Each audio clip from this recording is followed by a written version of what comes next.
కేటీఆర్ విచారణ విషయంలో గవర్నర్ చట్ట ప్రకారమే వ్యవహరిస్తారని మాకు సంపూర్ణమైన నమ్మకం ఉంది. ఆయన తిరస్కరిస్తే చట్ట ప్రకారం ప్రభుత్వం ముందుకెళ్తుంది అని ఉప ముఖ్యమంత్రి భట్టి విక్రమార్క స్పష్టం చేశారు. సచివాలయంలో ఏర్పాటు చేసిన మీడియా సమావేశంలో మంత్రి పొన్నం కలిసి ఆయన మాట్లాడారు. మహారాష్ట్రలో భాజపాకు ఓటేయాలని చెప్పినట్టే కదా కేటీఆర్ చెప్పిన తప్పిదాలను కప్పిపుచ్చుకోవడానికి ఢిల్లీ వెళ్లారు. అక్కడ పెద్దలతో మాట్లాడుకుని బయటకు వచ్చి మహారాష్ట్రలో కాంగ్రెస్ కు వ్యతిరేకంగా ప్రజలు ఓటు వేయాలని చెబుతున్నారు అంటే భాజపాకు ఓటు వేయాలని చెప్పినట్టే కదా.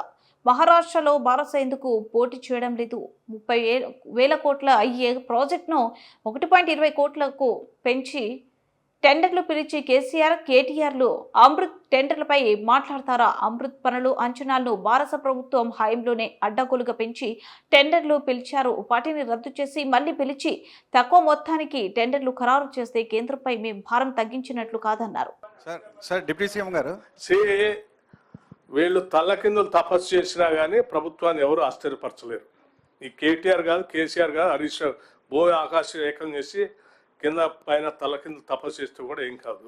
మీరేదో ఢిల్లీ పోయి దేనికి పోయారంటే ఢిల్లీ ఎవరి కోసం పోయినావు? ఢిల్లీ ఎవరిని కలిసావు? ఏం చేద్దాం అనుకుంటున్నావు?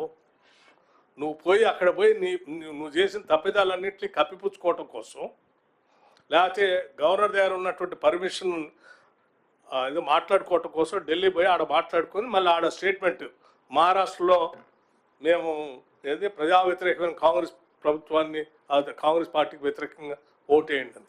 ఏంది?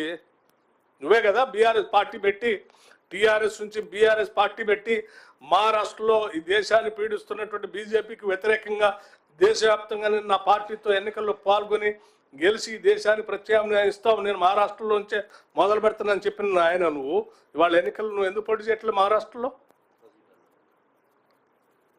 మహారాష్ట్రలో పోటీ చేయకపోగా కాంగ్రెస్ పార్టీకి వ్యతిరేకంగా ఓటేయమని చెప్తున్నావు. ఎవరికి ఓటేయమని చెప్తున్నావు? మరి అట్లయితే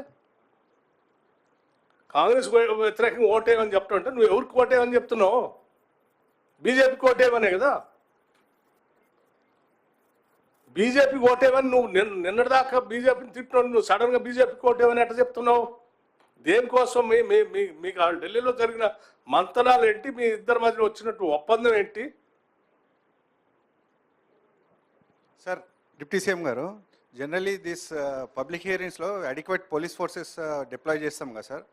in this case why it was not followed sir?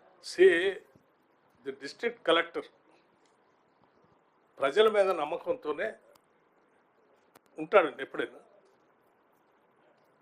కానీ మీరు ఈ రకమైన కుట్ర చేసి దాడి చేపిస్తారని అనుకోరు కదా. బాధ్యత కలిగిన నాయకులు కదా మీరు.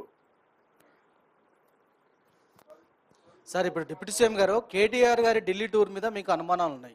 అనుమానాలు కాదు, ఉన్నది చెప్పాను కదా. ఒకటి. రెండోది ఏంటంటే ప్రభుత్వం పంపిన ఫైలు 15 రోజులుగా రాజ్భవన్ ఉంది. దీనికి దానికైనా లింక్ ఉందని మీకు డౌట్ ఉందా? ఏమండి? స్టేట్ గవర్నమెంట్ ఫార్ములా ఈ రేస్ మీద